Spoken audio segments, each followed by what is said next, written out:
we have always getting better response from customers. Lot of footfall. From year 2015, we are participating in ProPak Asia, Thailand. And this year also, due to COVID, there are lesser movement, but the key customer, who are our customer, and more people who are interested in our product are visiting frequently. At first, Liquid Box planned to be in ProPak exhibition and have a booth, actual booth there anyway, because we know that people around the world will come to ProPak especially for the packaging business. However, the COVID situation did not support us that much to be physically being there to meet our potential client and also our partners. So ProPak has offered us a hybrid exhibition, which actually answering what we are looking for, because we still want to meet our potential clients and also our partner, but without physically being there. So that's why, with no hesitation, we actually participate in hybrid exhibition.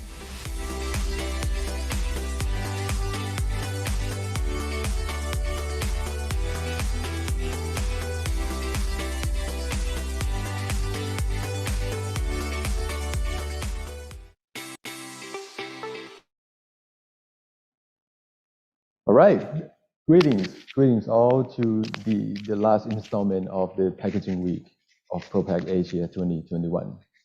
So today, we're going to be continuing talking about the packaging and how it's affecting us and us affecting the packaging. So today, the topic is packaging disruption and game-changing innovation. And of course, that today is in coordination with AIP, the Australian Institute of Packaging. And we've got quite a good and interesting content coming to you all the way from Australia. All the speakers are from Australia, in fact. So today, to give her opening remarks, the Executive Director of AIP and Vice President of Sustainability and Safe Food of WPO, I'd like to give the spotlight to you, Mrs. Narita Kelton. Take it away. Thank you, Mark, and good morning, good evening, good afternoon to everyone that's joining us. And we thank you very much for joining us today, because we have two wonderful speakers that are developing amazing innovations and disrupting the markets that they work in. So just briefly, a little bit about the Australian Institute of Packaging. We have been around for nearly 60 years. And we are the peak professional body for packaging, training and education in Australasia. So we're not just about Australia, we cover Australia, New Zealand and Asia. So anyone in Asia listening tonight, we welcome you to assist you with your packaging education and training. It can be for yourself, for your own professional, personal development. It can be in the form of degrees like our master's course, our diploma in packaging, certificate in packaging, all the way through to certified packaging professional designation and any assistance that you need to upskill or fill knowledge gaps within your team. So we are here to help you. Please reach out to us at any point. A lot of our degrees are online, so it's nice and easy for you. It fits into your day, your working day as well. So they're very flexible modular courses, and anything that you need in terms of training, please reach out to the AIP. We have been working with ProPak Asia for a number of years now.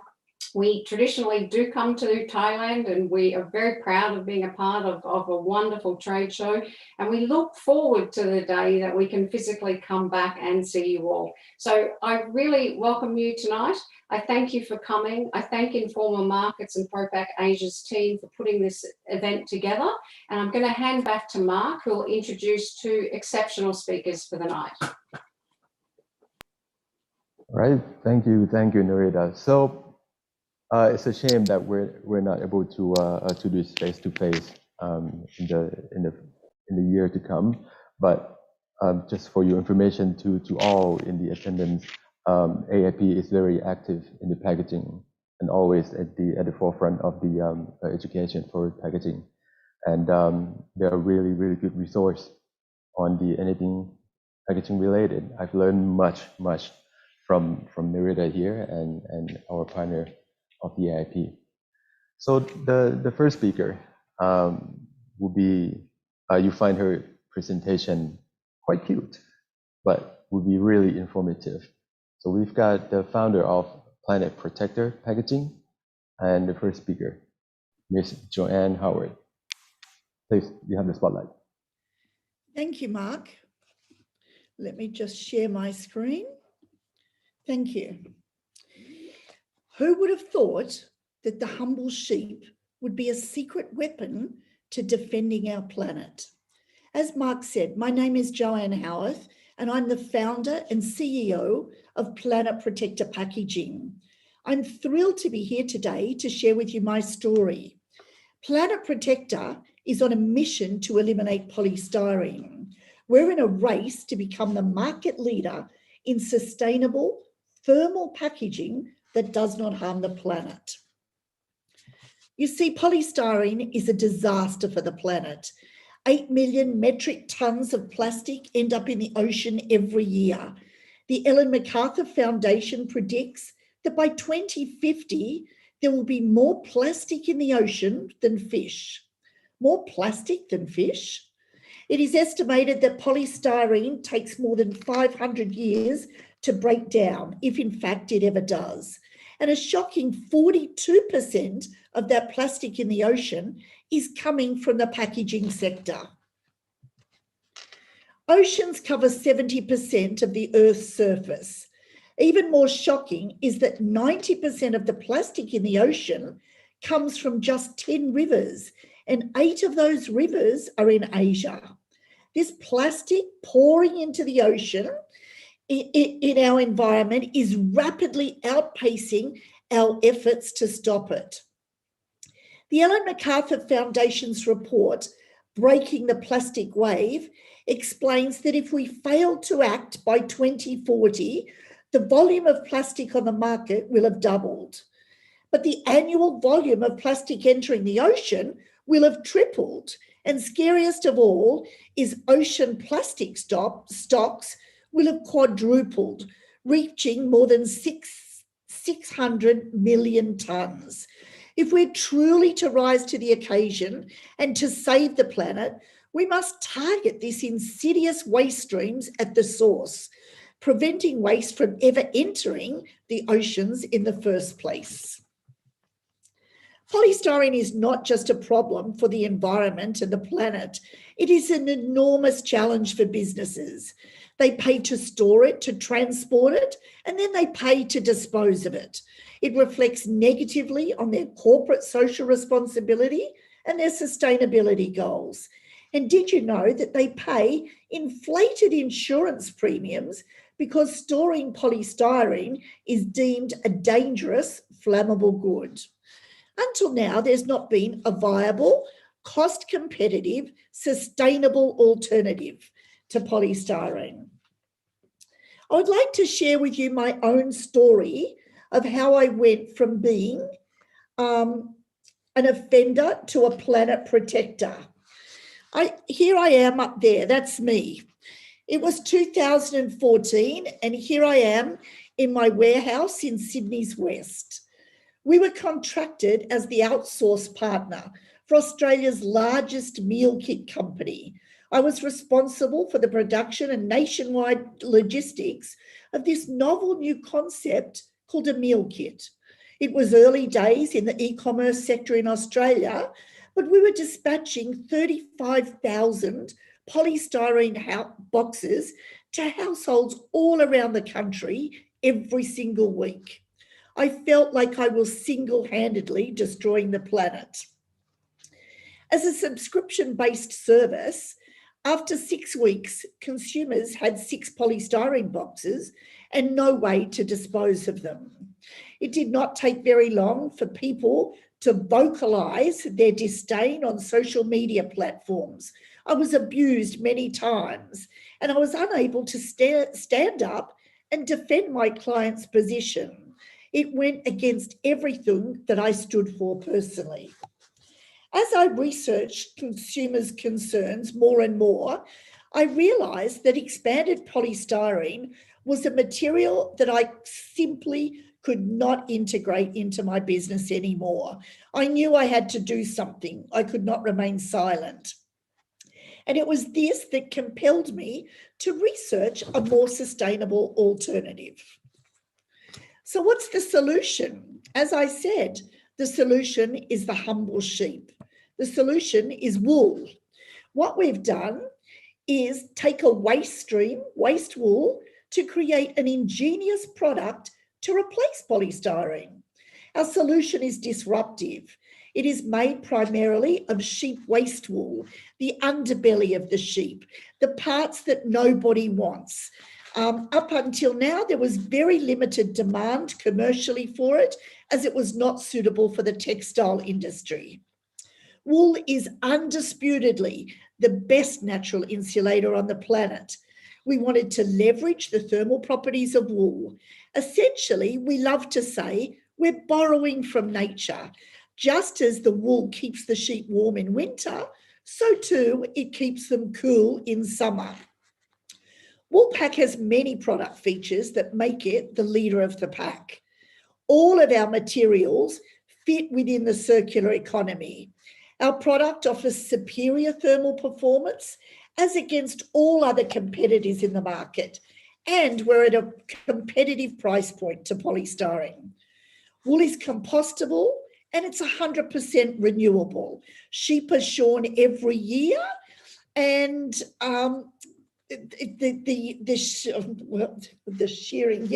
the shearing yields 3 kilos of wool, and by this time next year, there's another 3 kilos.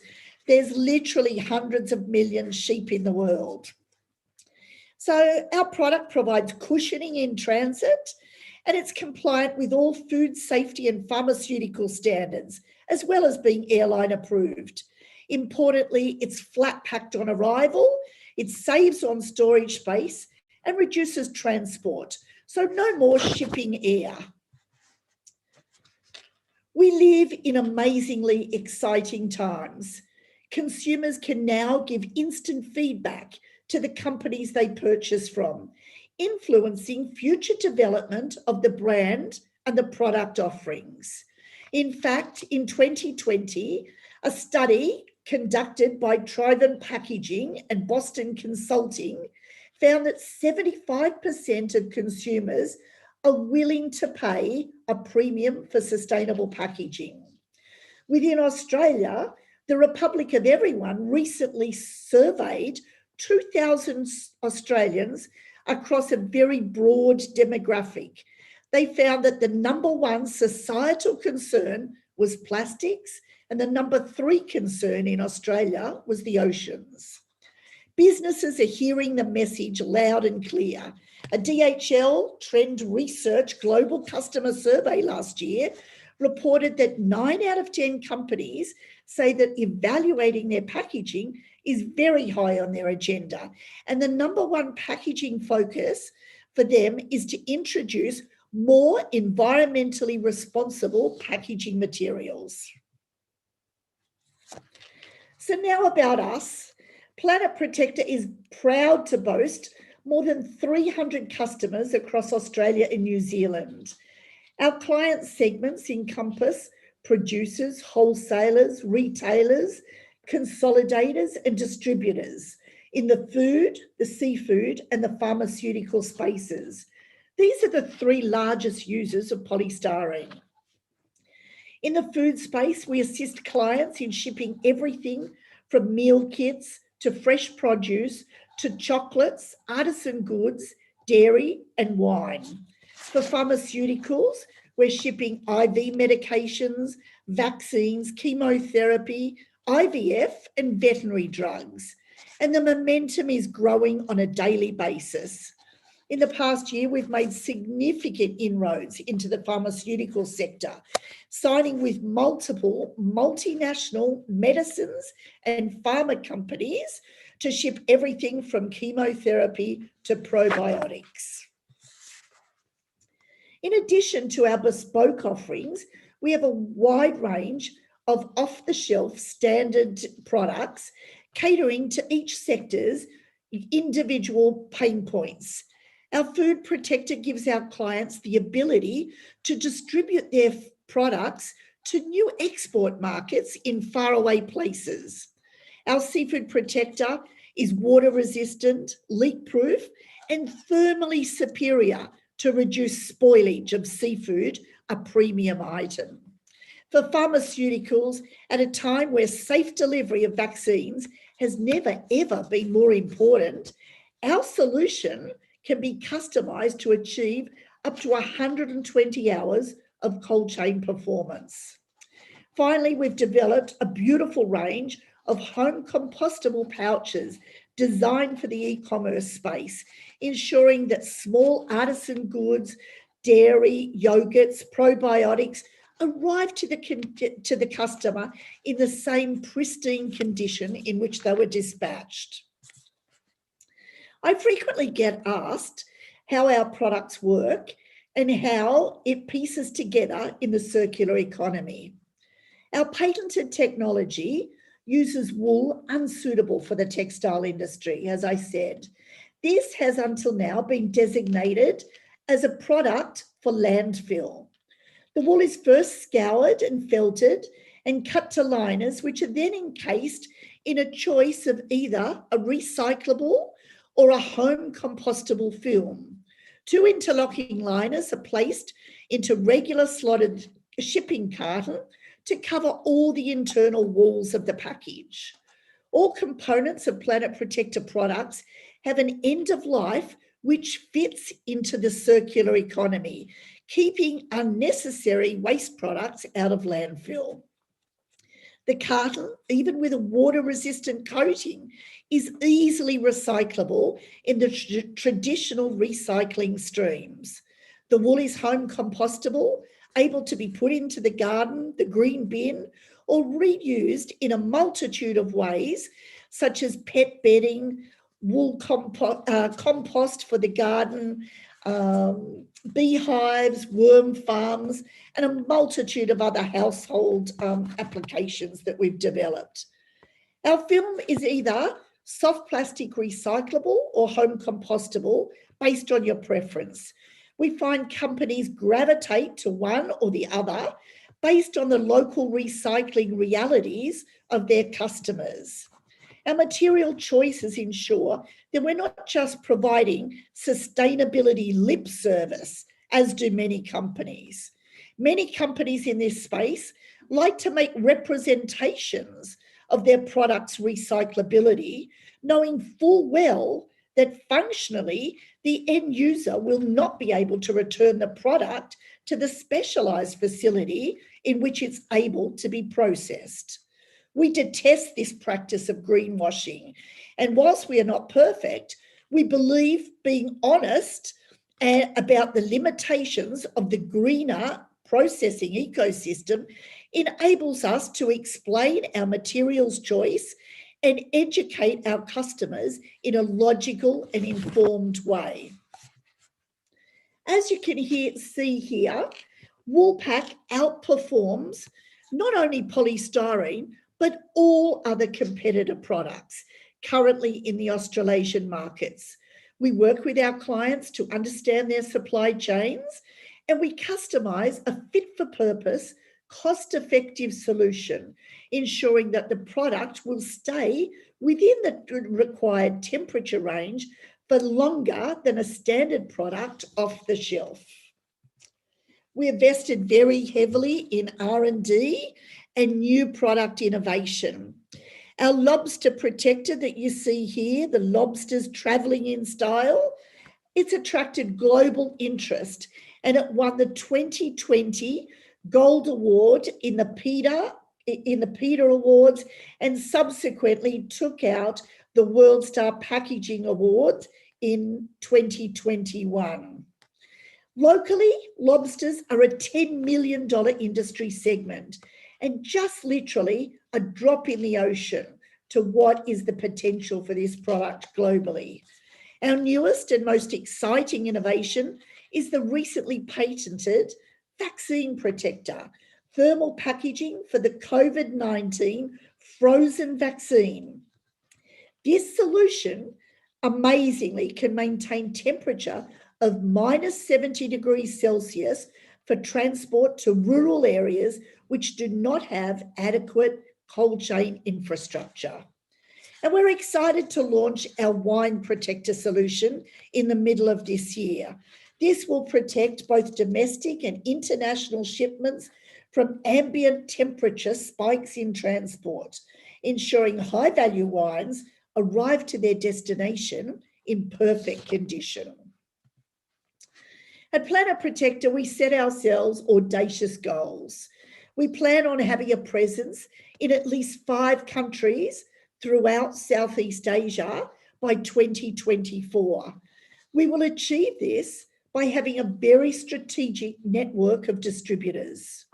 Our vision for 2021 is to vertically integrate our supply chain and to establish a manufacturing base in Asia to support and accelerate the growth into the region. This will ensure that we are able to maintain quality control of our product as well as our margins. We're currently working with UNIDO, the United Nations in Mongolia, to establish a processing facility to service the Asian market ahead of our targeted launch in early 2022. This program has been extremely successful and will allow us to invest directly into the hands of local sheep farmers and cooperatives, ensuring their economic security through turbulent times. For such a small team, I'm so proud of our incredible impact to date. So far, we've removed 7 million polystyrene boxes from supply chains. This is just the start.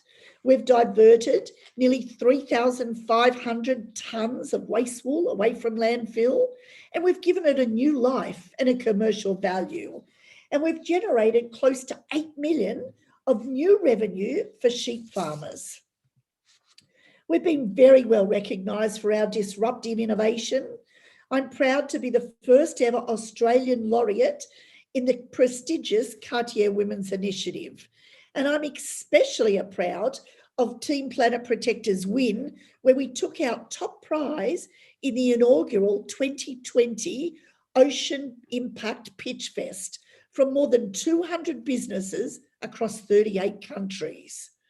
In 2021, we're already off to an amazing start. We've taken home 3 categories in the World Star Packaging Awards in food, transit, and materials and components. In addition, we've been selected as an Australian finalist in the Extreme Tech Challenge, a world-renowned startup competition which sees top companies from all over the globe pitching to multinational investors. And this is just in the first 3 months of this year. There's no limit to what we will achieve. So how can you become a planet protector? We can't do everything, but we can all do something. So we're currently on the hunt for the following: packaging distributors to help bring our vision of Asian expansion to fruition in 2022. We're looking for investors to participate in our Series A round, set to begin within the next month. We are looking for long-term strategic impact investors with expertise to support our rapid growth and expansion into Asia. And if you're somebody that uses polystyrene, or you know somebody that would benefit from an introduction to Planet Protector, please reach out to us. Our flock is growing every day and we're here to help.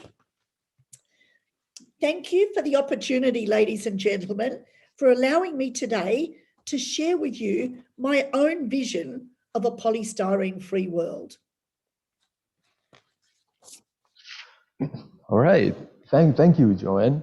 So it has been finally revealed what is the packaging disruption and game-changing innovation is about: sustainability.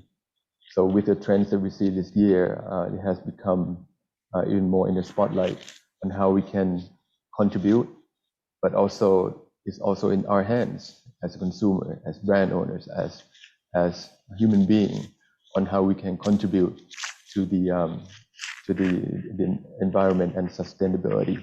So not only that, we have come to you with this session on the content, also Jen has come to you with the business opportunity as well, right? So if your business or you know anyone looking to get into the more sustainable packaging solution, logistics, as well as all the solutions that Joanne mentioned, feel free to get in touch with her. So I'd like to remind all in the audience that if you have any questions, please drop in the Q&A box. We'll have a Q&A session at the end. So speaking of disruptive, the next speaker is from Disruptive Packaging. Now, the director of Disruptive Packaging is our next speaker.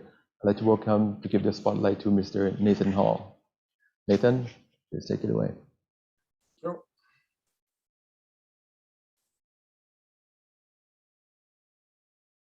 Hello, everyone. Good evening and good afternoon, depending on where you are throughout the world this evening. I'd like to take this opportunity to thank Nerida and Mark and the team at Informa for inviting me to talk to you all this evening. I'd also like to say that I've worked with Joanne before from Planet Protector, and she is amazing, and the team is doing a fantastic job to try and get rid of polystyrene. And I think they're doing a fantastic job, and they're a little bit further down the road than Disruptive Packaging, but we are a fairly new company from a commercial launch point of view. We launched in early 2019, and we launched with 2 brands called Unicore and Unicomb, and hence why we're talking with you this evening, because this is Disruptive Packaging talking about disrupting the industry. So Unicore is a replacement for conventional wax cardboard in cold chain environments or a humid area or a moist environment, and also polystyrene packaging similar to Joanne. It's also 100% recyclable. So simply put, Unicore is a plastic and rare earth corrugated box. It is completely waterproof, and it is starting to change the game in regards to what is out there for an external shipper. So we like to think that it's packaging that is better, stronger, and greener than the alternatives. And I'd like to reflect on Joanne's comments is we're not perfect, but we are one step forward to try and save this wonderful earth of ours. So our product is very important to us, and I think everyone needs to understand our why. The why of why we developed this concept is I have 25 years supply chain experience in food manufacturing, and similar to Joanne, I was using thousands of polystyrene eskies a week, and I could not do it anymore. So the new product we've come up with, Unicore, when we're actually producing it, these are some of the statistics that we have around a carbon comparison about when we compared to cardboard or polystyrene or wax cardboard. But we use 1/4 of the energy and electricity required to produce our product compared to cardboard or polystyrene. We use 92% less energy when we recycle the product. It's very low energy. We have less pollutants in the product. There's no adhesives in the product, so to speak, like the cardboards of the world. And we're also 80% less CO2 emissions. And the overwhelming number that's not there, that it may not be so important around the world as it is in Australia, but we also do not use any water in the production of our product. When you recycle cardboard and you actually produce cardboard, for example, you use a lot of water, and in Australia, we don't have a lot of water. So this is our why. We're actually doing it just like the Planet Protector team. We see a better vision for the environment, and hopefully everyone can join us on the path. So the why, that's our why. Let's go to why you guys should choose Unicore as a way of a packaging solution moving forward. So it's sustainable, and in my opinion, the most important piece of Unicore is that it's reusable multiple times. So we have a seafood customer that is using it up to 10 times and then recycling it. So when we talk about adding value to the circular economy, we're actually changing the way people can actually utilize their packaging within that economy. The product is 100% waterproof. So it is washable, can be sanitized with chemicals and reused. So once again, in the seafood market, we have the ability that we can sanitize it in a chlorine base and then reuse the product multiple times. The print quality on the carton is something that's attracting a lot of people. The box on the top right-hand side is a new product we've just launched for Ida spear asparagus in the USA. And the top of that box is actually their family photo, which we always like working with family businesses first. But that's a family photo that's everyone that's involved with growing asparagus for their company. So they're extremely proud that they can actually put their family photo on a Unicore box, which then can be supplied to the market and everyone gets to know exactly who's growing their product. So we've got a 4 and a 10 color print possibility, and a lot of people are taking advantage of that for sure. And I've got some examples a little later to show you. I am, as I said before, I'm a supply chain expert for the last 25 years. And the next point is probably the most important that we don't talk about in regards to the carbon offset, but we can increase logistics efficiency up to 50% when compared to polystyrene. As Joanne was saying, people actually freight a lot of polystyrene around the place. It is often empty, so you're freighting air. When it is actually filled with product, on each side of the polystyrene box, you've got 20 to 30 millimeters that is taking up space. Our products range from 2 to 5 millimeters. So that means that if we were to get 10 layers high of polystyrene on a pallet of goods, because we don't need the same type of thickness to our product, we can actually go to 12 or sometimes 14 layers high. So in one seafood trial we did out of Tasmania, which looks to be successful and ongoing, is we increased the amount of product that they can put on a pallet by 50%. So if I was to rephrase that for everybody, it means that we reduced their freight bill by 50%, and their freight bill was just over $20 million a year.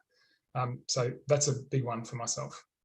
The next point is in regards to the cold chain.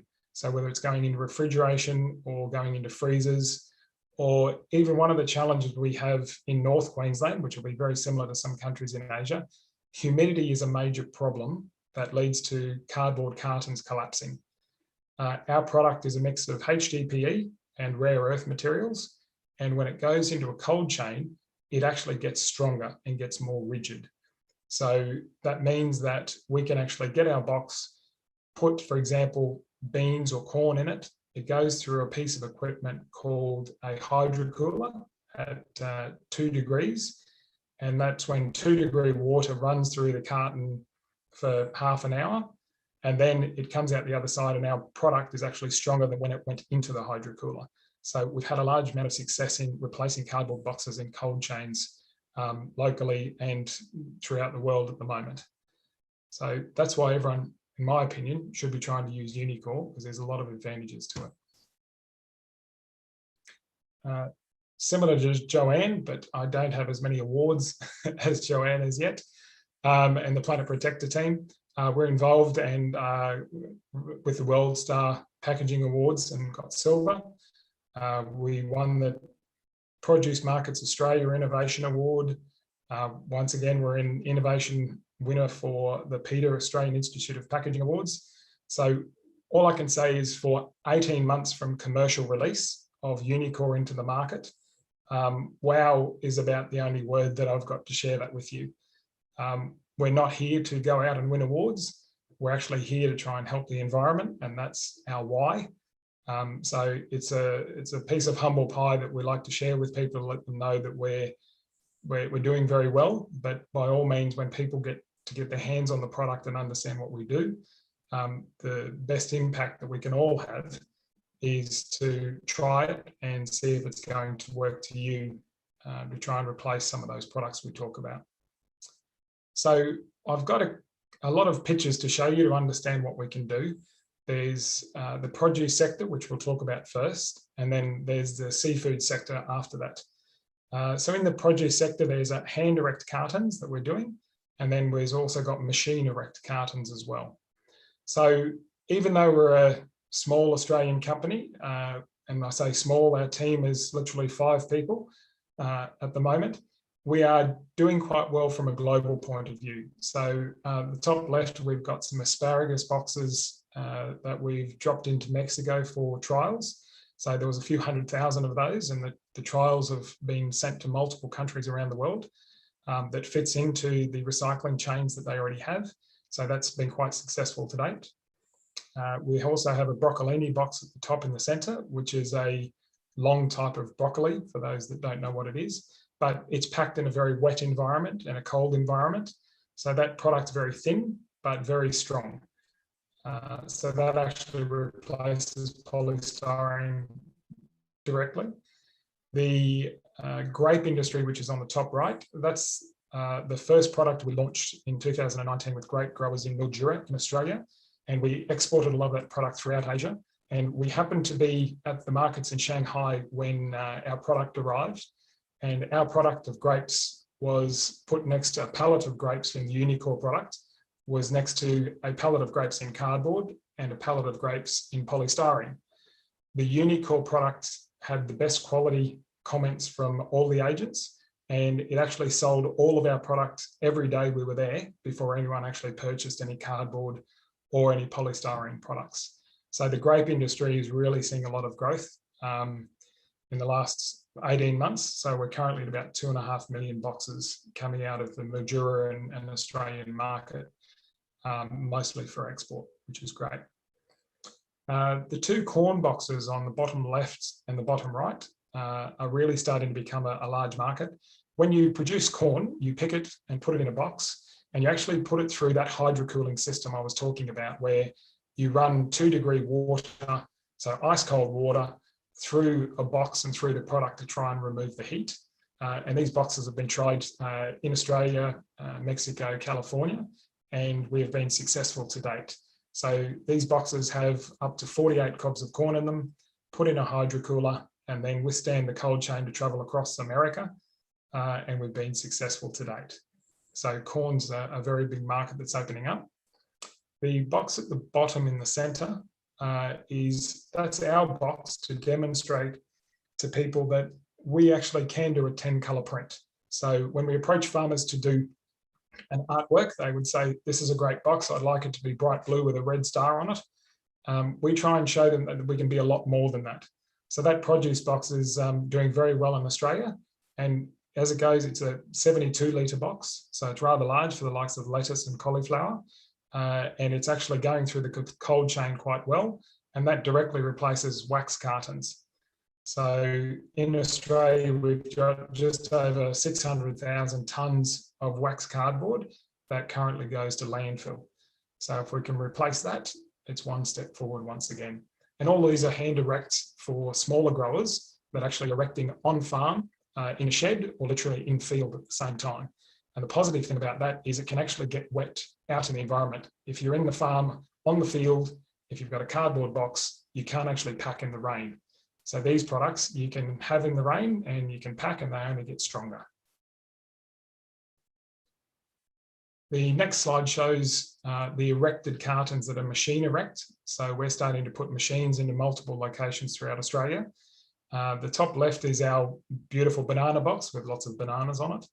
And the shot in the middle is a fully palletized pallet of bananas that went from North Queensland to Sydney into Melbourne, which is the best part of 3,500 kilometres. And our product withstood that journey with flying colours. So the pallet actually the product actually got shunted off the pallet by about 10 centimetres, and normally cardboard would fall over. Our product, because it was in a cold chain, actually withheld all the stresses and continued to stand upright. And it actually made a couple of articles at the Melbourne markets because people were astounded at the new product. The bottom left is the corn product I was talking about earlier. So this is a different style. It's a tray. So it's a machine erect box, and this customer is doing upwards of 600,000 or 700,000 boxes a year. And this tray enables it to go through that hydro-cooling solution. The trials have been done and they're successful. So now we're actually looking at putting a machine up at Bowen in North Queensland. And on the right-hand side, we have some more tray products for avocados and papaya. So the biggest products that are produced in North Queensland, which is a very humid environment, have a big problem with cardboard. When they put their products in it, the cardboard actually sags in the middle because it gets moist. So that means the box and the weight of the products sit on the ones underneath it and therefore damage the fruit underneath, which is major financial loss for some growers. Our product, once the product is packed in it, it doesn't sag, it actually holds its rigidity, which means that there's no loss and it actually can get reused at the other end just as well as when it started the journey. The bottom box on the right, the mango box, is one of our better stories. This grower was so excited about our box, he went and captured a sunset on his farm and then gave us the artwork and said, I want that on the side of my box. So that is actually a picture of his sunset on his farms with his mango trees that we're erecting for him now. So when we do have the volume, we are very competitive with a direct cardboard relationship. And for people that would like to understand more about the comparison to cardboard, is when you actually recycle the Unicore product, if we actually put 1,000 boxes into the recycling plant, we can make another 1,000 boxes. There's no yield loss, so to speak, and we don't use any water. When you recycle a cardboard box, you put 1,000 boxes in and you normally recover between 600 and 700 boxes. So that means that there's a fairly reasonable loss in regards to content. And on average, they use between 20 to 30 litres of water to produce 1 kilo of recycled cardboard. So from a recycling point of view, overall in a circular economy, I think our Unicore product really provides a better opportunity than sitting with cardboard. So from a seafood point of view, we're actually going really strong in the Australian market and starting to break into overseas as well. So we've got fish boxes that are leak proof. So customers are putting fish directly into these boxes, some without liners, putting the fish in, covering it with ice, and then treating it like a normal box through the supply chain to their restaurants. And then some customers are picking those boxes up, taking them back and reusing them, cleaning them, reusing them multiple times, up to about 10 times, and then recycling the product. So these seafood customers literally have been using polystyrene. So we're back on the Planet Protector objective as well as trying to remove polystyrene. If you just think about what I just said, if they use this box 10 times and they can't do that with polystyrene, if they get 2 or 3 uses out, that's great. These guys have moved to Unicore and actually dropped the amount of money that they're spending on packaging, which they're quite excited about. We also do mussel boxes at the bottom left and the top right in New Zealand and out of Australia. Once again, they're leak-proof boxes. So the product remains cold. When it goes into the supply chain, it's a cold environment. The boxes only get stronger, so they can be packed up to 12 or 14 cartons high on a pallet. So they're quite efficient. The fish boxes in the middle just demonstrate the quality of print that we can have on our seafood boxes. And that has started to take off as well, just for smaller operators from a generic box point of view. The other growth that we're seeing at the moment is on the bottom right, we've got similar to what we call a produce bin in Australia, but it's a large bin to replace the cardboard bins that are out there at the moment that people put pumpkins in, cabbages in, fish in. And this box is seafood that is produced around Brisbane in Queensland.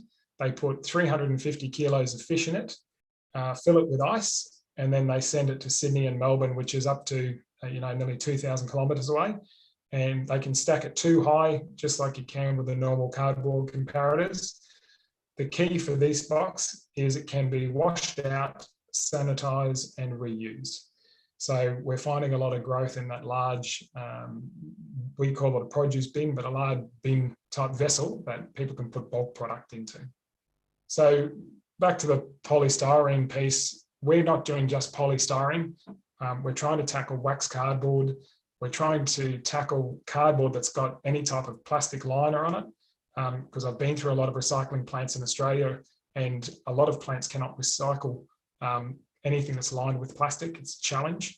So we are an alternative that can provide a solution in those spaces.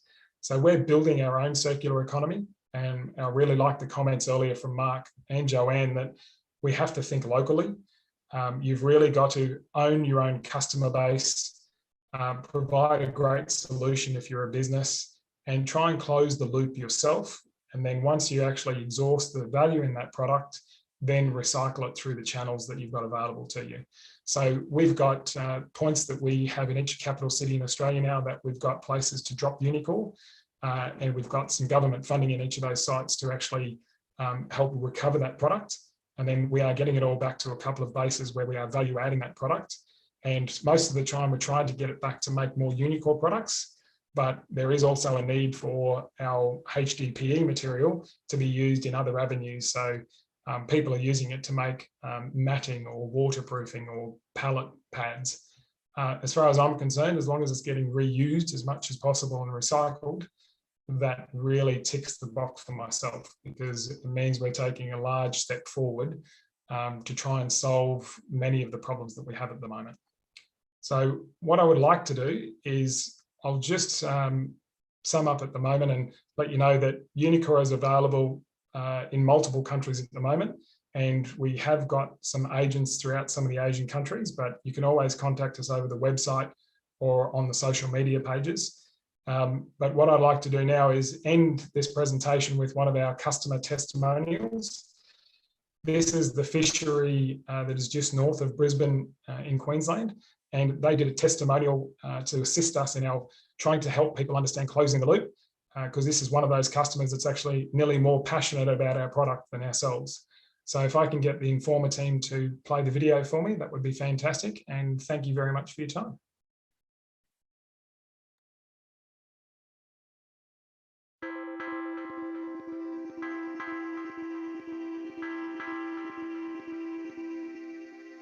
In 30 years, I've seen some huge changes in the seafood game, and one of them obviously is going to be the change of the foam box. I've never met a commercial fisherman or any sort of seafood operator that isn't proud to present their product in the best possible way. Our prawns and seafood is renowned all across the world. We've got a huge distribution market here that we supply a lot of the restaurants and places on the Sunshine Coast. A box is not a box, particularly in the seafood industry. Barramundi, Shorty and medium tail. I was hearing a lot of feedback about this new product that looked good, performed well, was strong, and I wanted to know more about it. I think this Unicore product is a game changer. I've been impressed with what it can do in the environments that it's exposed to. It's an extremely strong product. It's flat packed, it's very strong, waterproof, leak proof.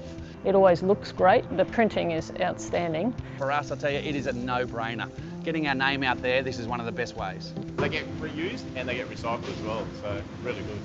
From the primary producer, from the trawler operator, all the way through to the wholesaler and the restaurateur, there's certainly a lot more momentum day by day for recycling and reusability, and this product certainly ticks those boxes. The less polystyrene, the better, especially in a restaurant setting. You don't want poly flying around and stuff. Happy fish, happy life. But we've found when using the product with the ice that we're putting in them, the ice is holding, the product is lasting just as well, if not better. And again, we get to reuse the boxes several times more than what we do with the foam boxes. They stack well, easy to handle, and I like working with them. We're excited to be a distributor of an exciting new product like Unicore. We see lots of opportunities for, expanded use in the marketplace. So after the Unicore product trial, we had a managers meeting, went around the board. It was just yes, yes, yes, yes. It was a very quick meeting. We're on board.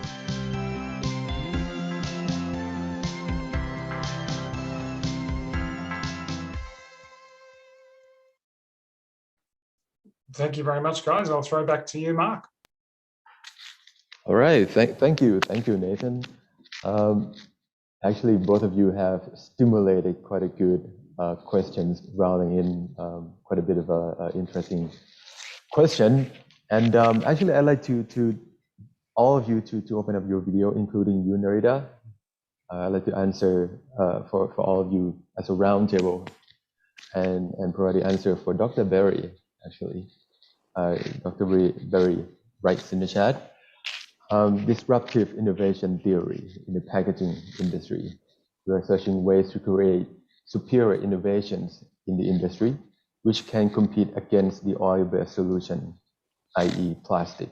However, they face challenges as they attempt to launch products in the market and the theory of disruptive innovation.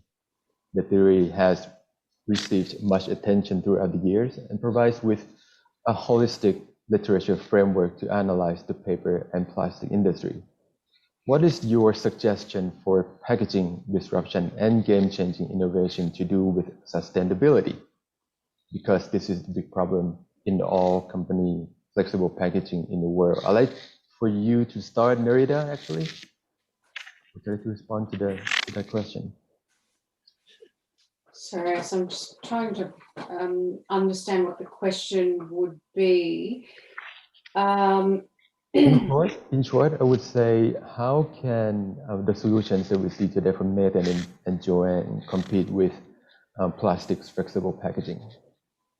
Well, they're different products and different markets. So I think we need to talk about the examples that you've seen tonight for specific categories and market sectors.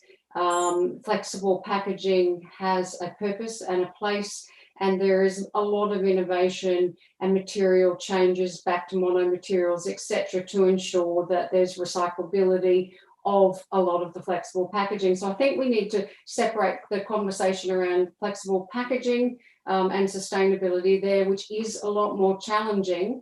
But I can say that globally there is a significant amount of work happening in flexible packaging materials, technologies, innovations that are disruptive and extremely innovative. And I would encourage you to look at APR. I would encourage you to look at CFlex. There are a number of associations and organisations around the world that are actively working in this space. There is the Holy Grail 2.0, which is extremely disruptive and innovative, and that's flexible packaging. And then I think when you're talking about what Nathan and Joanne are talking about, it's proof in what they're doing. What they're doing is sustainable. Right. Thank you, Nerida. Joanne? Nerida, Mark, I've seen a big change in the market even in the last 4 years. So our business has been established for just under 4 years now. And increasingly, I'm seeing that it's the end users and the consumers who are driving the change. And I think that that's globally. And I see big opportunities for more disruptive type solutions in the Asian market. I know that Smithers Pira recounted that between now and 2023, 75% of all new product innovations will be in China, India, and Indonesia between now and 2023. So that's really remarkable, and I think that that's going to drive, the transition to more sustainable options in the Asian market. Right. Thank you, Joanne. Nathan, would you like to respond to Dr. Barry's? I think Joanne and Nerida have carried that very well. I'd probably take a bit of a different view on that question in where I'd like to come from. Disruption for me is about upsetting or changing direction of the market. And I'm a big believer in going against the norm, so to speak. So the type of solution that I'd say if you're going to disrupt would be to generate some energy around, and my biggest focus is actually the local impact that people can have. So it doesn't have to be a product, in my opinion. It's actually, work with your local retailers and your local caterers to find a better way to utilize what they've got, get them to a better solution, and then get the most value, extract the most value out of it for everybody in the local circular economy. I think we get caught up trying to be global and make millions of dollars. I would say let's go the other way and get more local and get closer and get everyone to understand the problem. And then I think we're going to get more buy-in.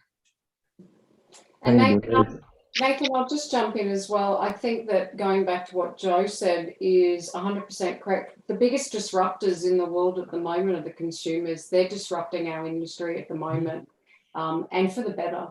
And I think that we are all consumers. Everyone on this webinar today is a consumer, and we do need to actively, collectively disrupt what's happening so we can be more sustainable, so we can lower our environmental impact. And I love the passion of both of you as speakers, because I think what you're doing is amazing, and we all need to get behind some disruption. Right, thank you. So from what I see, if you talk about plastics flexible packaging and plastic waste, is also on the side of government policy, public policy. But most important is the social responsibility of each consumer. So when those things come into play as the infrastructure of closed loop of plastics, single-use plastic, producer will have to go into the way of using recycled materials, monomaterials, to be easily recyclable. There has to be infrastructure on how to convert those post-consumer use into materials, to making it, whether it's closed loop, whether it's going to be some loss in the processing stage. But as far as Thailand, I can say, Thailand has got some incentive for paper and metal packaging, post-consumer packaging, more incentive than plastic, to put that into recycling loop. So there has to be, all parties have to be involved, public, private, consumer, right? And we see, I can only give some example of Thailand. There has been a push to use rPET for quite some time now, but happens to be some of the government sector, public sector, do not approve, even though the EU has been approved to use that for a long time, but Thailand remains virgin PET. So that's just some of the things that we see as Informa, as ProPak, speaking to multiple parties, and we're still a long way to sustainability, and it's good that we see Joanne and Nathan and Narita here as a starting point. So I have the question specifically for Joanne. This is from Nawin. Can Woolpack be reusable? If yes, how many times of reuse in chill and frozen condition? So yes, Woolpack is reusable, Mark. We have multiple clients, or we have some clients that have set up their own closed loop recycling system, where we take them back and the wool goes through the whole process again. But we have other clients, particularly some in faraway locations like Western Australia, and big pharmaceutical clients are even reusing our product as many as 10 times. So the product is very durable. It doesn't lose its thermal properties. And yeah, they've got great performance. So it's very cost effective when you consider that. Thank you. And I have another question for you, Joanne. I'm from Ponpot. How long of the time that the product spent in totally to decompose itself? Okay, yes. So wool is, as I said, totally compostable. Prince Charles, he's very much in the news at the moment, but he is a very big advocate for wool globally. He has a campaign for wool. And I saw a video where he buried 2 sweaters in the grounds of Clarence House. One was 100% wool sweater, and the other one right next door to it was a polyester synthetic sweater. And 6 months later, he went back with the shovel to dig up the 2 sweaters, and where the wool sweater was, there was nothing there. It had totally disintegrated, broken down, and returned valuable nutrients into the soil. And for the polyester sweater, he could have popped it into the washing machine and worn it for dinner that night. So all of our internal testing confirms that the wool will fully break down within 6 months under the right conditions. Thank you. That's of course because it's organic. And I hope that Prince Charles could use this news instead of the meteor storm that he's in now. Yes, indeed. Right. Yeah. Next question, let's go to Nathan. A question from Jay. How cardboards be washable? Could you elaborate on that? Yeah, thanks, Mark. I may not have explained our product multiple times, but I think I need to because I get these questions a lot. It's not cardboard. It looks like cardboard. It appears like cardboard because it is a corrugated product, but it is a mix of HDPE and rare earth elements. So it goes through the normal, in Australia and globally, the number 2 recycling chain, and it is recyclable through that chain. It is not cardboard. So therefore it is waterproof, and that's how it is recycled. All right, thank you. We have another question for you from Jay as well. How wax helps in printability? So there is no wax in this process whatsoever. We're replacing wax cartons. So that's the very simple answer to help people understand a wax carton. They make a cardboard box out of paper. They then coat it in wax, which often falls out into your food, and we probably consume a lot of it. And then at the end of its life, it cannot be recycled because the wax is actually a contaminant. It does not help the printing scenario on a cardboard box. So it doesn't help cardboard, but in the Unicore product, we don't have any wax whatsoever. Our product is just HDPE and rare earth elements, and it's printed.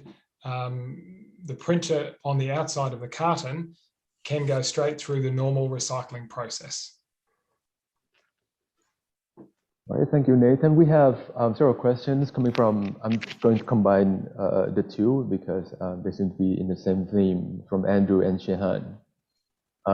So as the box contains HDPE, how can it be recyclable?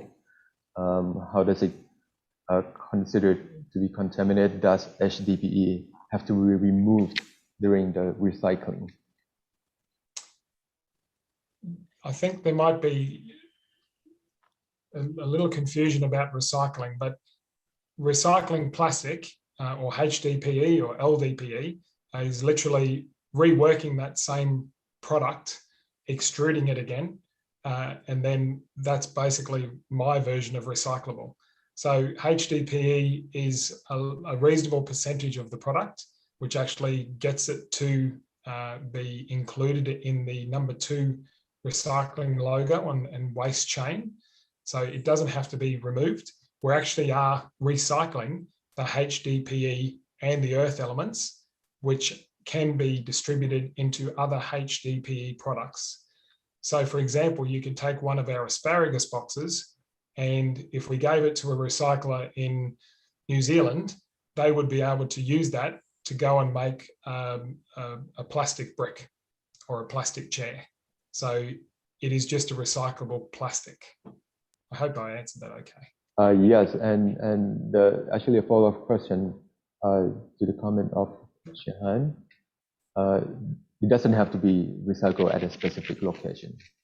You answered that already. Is it biodegradable? Is it degradable? So no, it's not degradable, because we're like a product like Planet Protector is gold star in my opinion. The fact that it biodegrades perfectly. In the plastics world, in my opinion, is degradable is not. 10 years ago, it used to be a good solution and a bit of greenwashing for people that may not have understood what it was. But degradable is sort of pointing to a lot of microplastics and problems that we're running into at the moment. So we're not degradable. We would prefer people reuse the carton as many times as possible and recycle it. from a commercial point of view, that makes a lot of sense for a company if they're able to close the loop, because it actually means they drop their packaging costs, which is what everyone's happy about. Thank you, Nathan. So the next question, I'm going to rephrase his question a little bit from Ponpot, and I will direct this question to first Narita. How is the government supporting, in this case, Australian government, supporting the new and green packaging producers like? And I'm going to go to Joanne and Nathan directly afterward. But I'd like Narita to provide the overview of what you see across the spectrum. That's a great question. You know, we are very lucky that we have a federal government that is wanting Australian packaging to be sustainable. And we have a new launched national plastics plan that was launched last week, which shows a lot of work that's been done in the last 12 months from both the federal and state governments to try and have a collaborative and collective vision for what we see and how we meet our targets, our packaging targets in Australia. I personally attended the summit, the plastics summit in Parliament House last year, and the plan is an outcome of everyone being together in a room. The two biggest things for our country, which are different, particularly from Europe as an example, is that we do not have extended producer responsibility.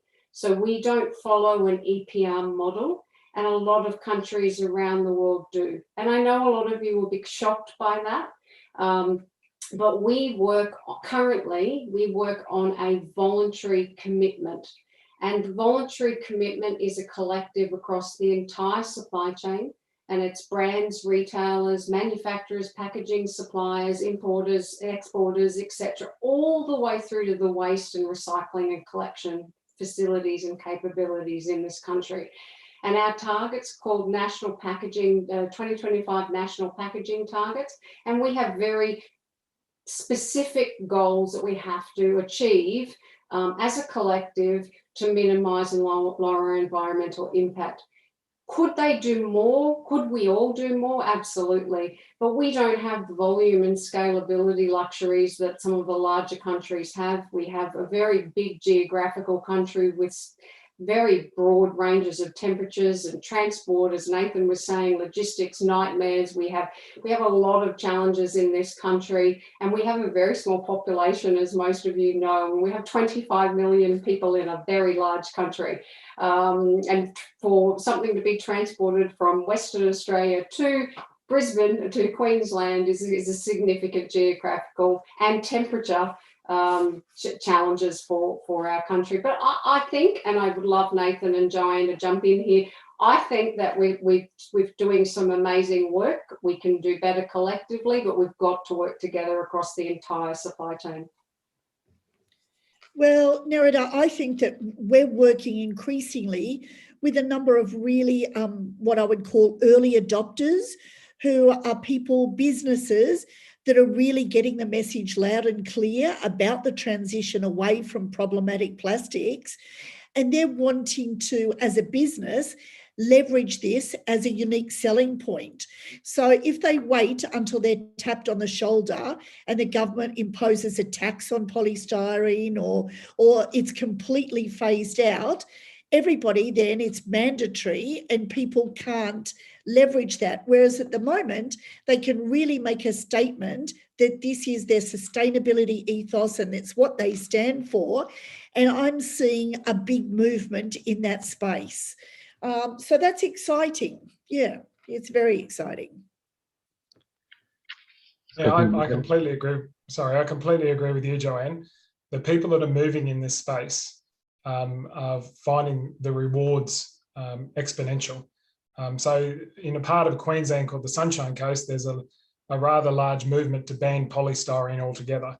And there's these little micro environments around the country that are doing this. And as that grows, the momentum will continue, and customers that jump on board early will certainly reap the rewards. Right. So thank you. So as far as my knowledge go for the region that I'm responsible for, which is Thailand and the Philippines, it's a power of habit. You have to have something to replace it. So if we're able to offer something that is environmental friendly, that is as equally of property or superior quality to the existing packaging solutions that we have, at a manageable price and cost, of course, then of course that people would go toward the greener packaging solution. And like for Philippines, there's a deadline to ban flexible plastic, flexible packaging, without any solution on what packaging to be used beyond plastic. If you use paper, flexible paper, there still has to be a plastic layer in there. It could be even harder to recycle or to make it environmental friendly, or more complicated to make it green. So even though it may look like paper on the outside, but on the inside there's still plastic layer, right? So let's go to another question. This is from Haiti, from Philippines actually. What are the latest innovation of sustainable packaging? I will give this question to Narita. Well, if you had attended last night's webinar, then we presented quite a lot of them, and I'm sure Mark can make that available. And if you go to Contact to Informal Markets after this, there was a significant amount of global sustainable packaging options from a broad range of market sectors. I would encourage you to start there. The other place that will give you some wonderful examples, you can have a look on the AIP website. You can have a look at all of our Australasian Packaging Innovation and Design Award winners, because we have a substantial amount of years of examples and best practice examples there. And I would also encourage you to go onto the World Packaging Organization World Star Packaging Awards website, because they list all of their winners all the way around the world in sustainable packaging. And it really is amazing to see all the different countries, what they're coming up with and how disruptive everybody's being. And it's really encouraging to see the level of advancement in sustainable packaging, certainly on a global scale. And each country's doing different things because it's related to the recyclability of their country or the needs of their country or the produce that they're selling. So World Star Awards website, AIP website, and last night's webinar.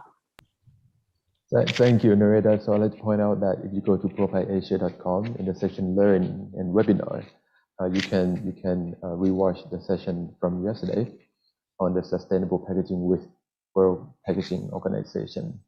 We have a question directly for Nathan from Satit. Please confirm the thresh protocols and load capacity for each industry. If you're able to divulge that information. That is a really difficult question to answer, but I'll give some examples so people can understand what we do. Our material comes in multiple thicknesses, so we can have 2 millimeters up to 5 millimeters thick. And then we can also increase the density of the product. So we can go down to 700 grams per square meter, or GSM, and we can also take that up to about 2000 GSM. To put it in perspective, if I was to make a Unicore box at 2000 GSM, the 4 of us that are presenting this evening could stand on that box very adequately and it wouldn't break whatsoever. It's extremely strong. So it really does depend on what type of industry and application.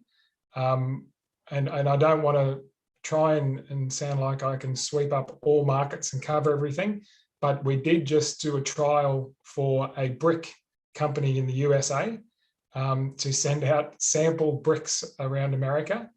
And it was a successful trial, and they're putting, I think, 16 bricks in a box. So that's about 28 kilos in a Unicore box. So we can do whatever they want with the material. It just depends on what the supply chain would look like.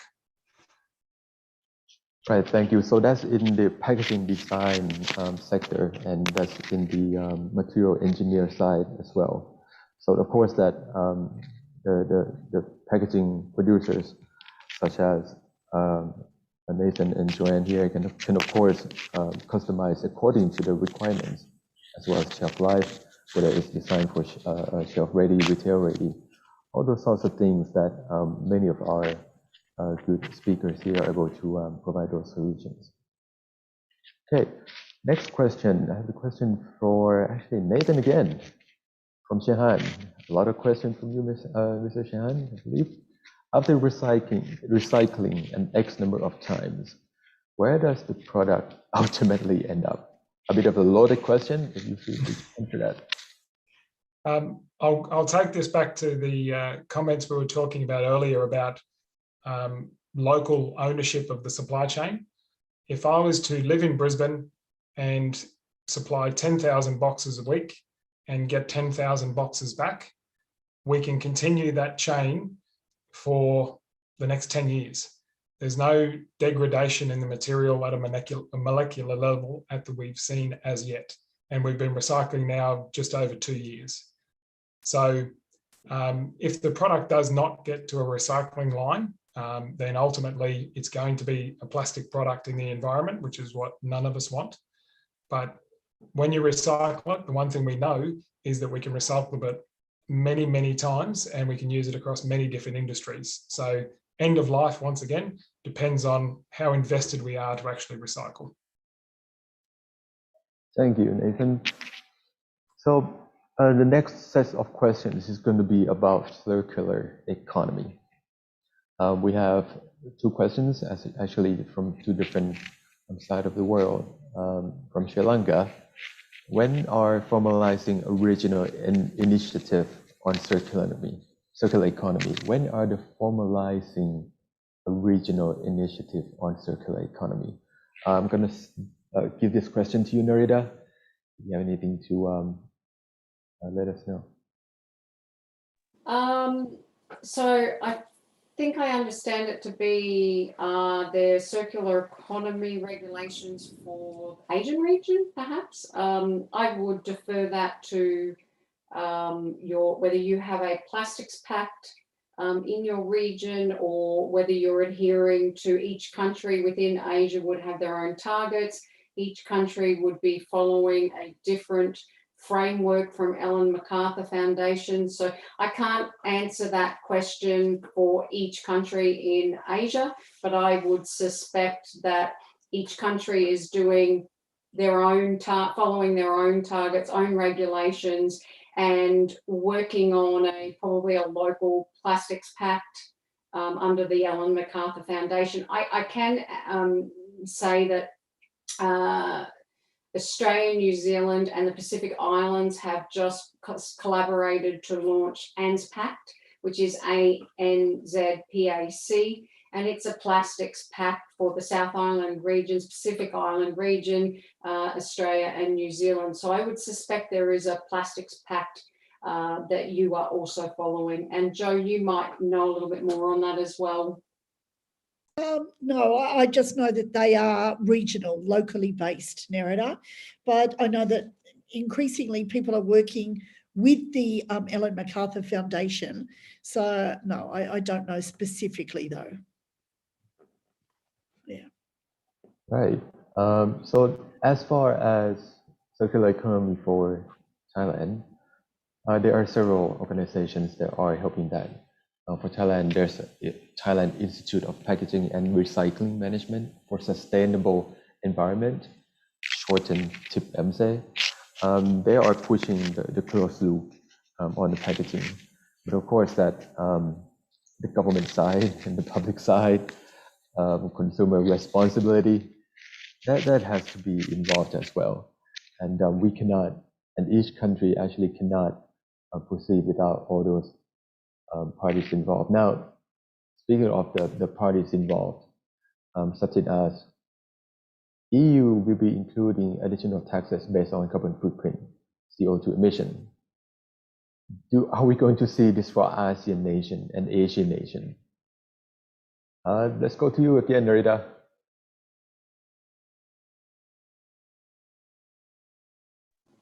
I can't answer that. Unfortunately, I'm sorry, I can't answer that. Again, I think it goes back to what we were just talking about, that there probably are targets for emissions that each country in the Asian region has. I would encourage you to look at a number of the countries around you to see what their examples are. Your own country might not be doing anything, but there'll be some very good examples in the region.